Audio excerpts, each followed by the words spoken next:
On the first half, we're fighting 4 Bathysimal Bishops, which fortunately all spawn very close to you. The key on this half is to keep the 4 Bishops together and deal AoE damage to all of them as consistently as possible.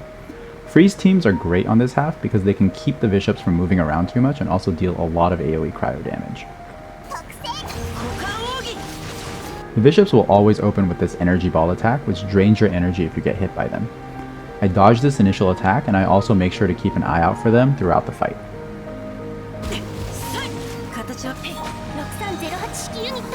I use Sucrose's skill to bring the Bishops closer together, and I actually don't use her burst because I found that it sometimes pushes the Bishops outwards. If you have Venti or Kazuha, both are very strong on this half as well.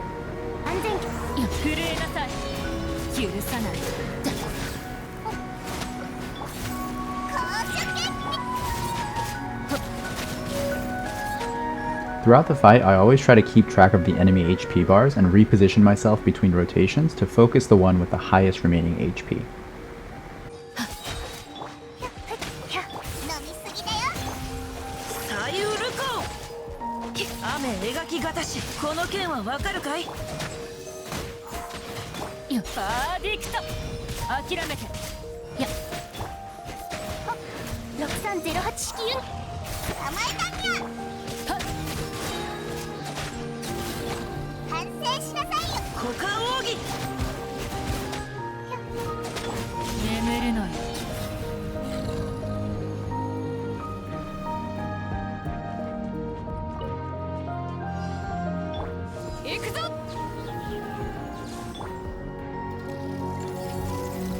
On the second half, we're fighting the Algorithm of Semi-Intransient Matrix of Overseer Network, or Azimon for short. This is a fight that requires high single target damage and also Electro on your team. It's not necessary, but it's also helpful to have Dendro in this fight, which is why I've brought this Aggravate team, which uses both Electro and Dendro. Raiden National is another team that's good for this half since it also has high single target damage and includes Electro. The very first thing I do is apply Electro on the boss and then trigger a swirl reaction to get the VV debuff. In just a moment, we'll see why I pointed this out.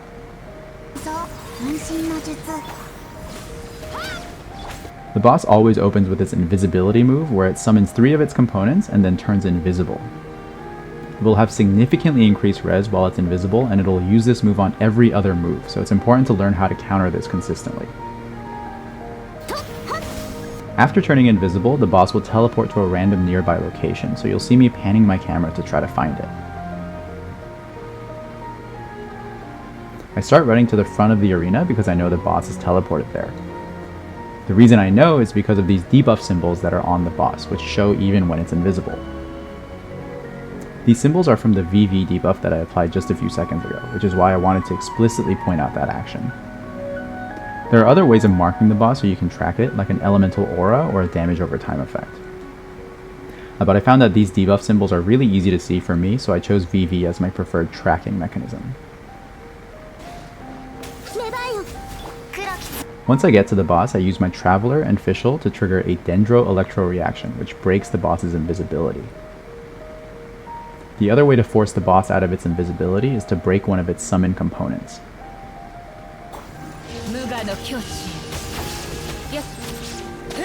When you do this, Azimon will come over and try to repair the broken component. It'll remain invisible during the repair, but you can clearly see it because of its glowing green arms. During the repair, the boss is infused with Dendro, so if you hit it with Electro, it causes that Dendro Electro reaction like before, and it breaks its invisibility.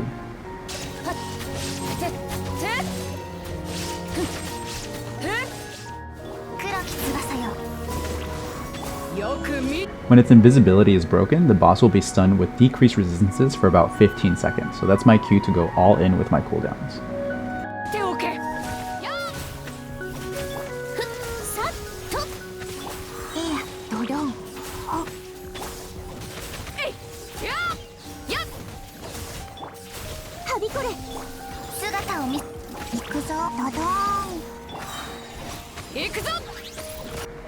The only other moves that the boss has is this one, where it summons a spike, which comes down and deals AoE damage on you after a short delay.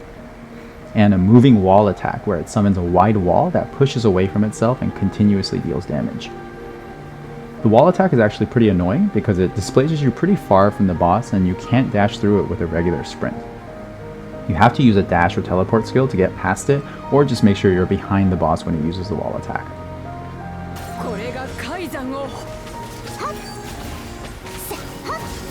Aside from the invisibility, I found that the rest of this fight is actually not too tough. It does take some time to get used to finding it while it's invisible, but after a few retries I was able to do it pretty consistently. Once you have that mechanic down, the rest of the fight mostly comes down to a DPS check. The team that I'm using here is not particularly strong, so you can definitely pass the DPS check with teams that are more popular in the current meta. The reason I chose this team is mostly just to showcase that catalyzed reaction and how it can be used to counter the boss's invisibility.